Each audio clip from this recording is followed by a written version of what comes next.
লখিমপুৰ জিলা টপা মানুহৰ চুলি গজাবলৈ দ্বিতীয়বাৰৰ বাবে লখিমপুৰ জিলা ত্যাগ ক্ষেত্ৰত উপস্থিত আচাৰ্য পংকজ পাঠক। সকলো টপা মানুহৰ বিনামূলীয়াকৈ চুলি গজোৱা ঔষধ লোৱাৰ ব্যৱস্থা কৰা হয়। লখিমপুৰত এই ঔষধ ব্যৱহাৰ কৰি বহু লোক উপকৃত হৈছে। লখিমপুৰৰ ৰাইজৰ যথেষ্ট সঁহাৰি পোৱা বুলি জানিবলৈ দিয়ে পংকজ পাঠকে।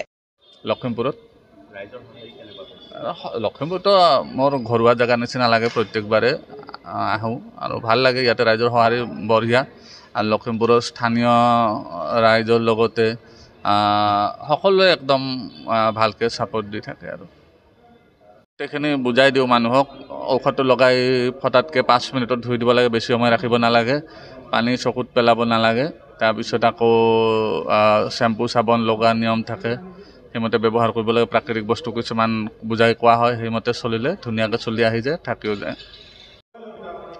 ঘৰুৱা বিধান তেনেকৈ ভগৱানে দিছেহিয়ে, সহজলভ্য কৰি দিছে আৰু অলপ কষ্ট হয় খোৱাত, খালে উপকাৰ পায় আৰু। লখিমপুৰত এতিয়া আমাৰ ছেকেণ্ড কেম্প, ইয়াৰ পিছত আৰু 15 আগষ্টত থাৰ্ড কেম্প হ'ব। যথেষ্ট মানুহ হৈছে, পিছফালে যথেষ্ট মানুহ আছে আৰু যিসকল ফাৰ্ষ্ট টাইম আহিছিল তেওঁলোকে ধুনীয়া ৰিজাল্ট পাইছে আৰু তেওঁলোকে নতুন নতুন মানুহো লৈ আহিছে আৰু নতুন মানুহ আৰু বহুত আহিছে। লখিমপুৰৰ পৰা ৰাহানুদ্দিন আহমেদৰ ৰিপৰ্ট, অসম আদিত্য।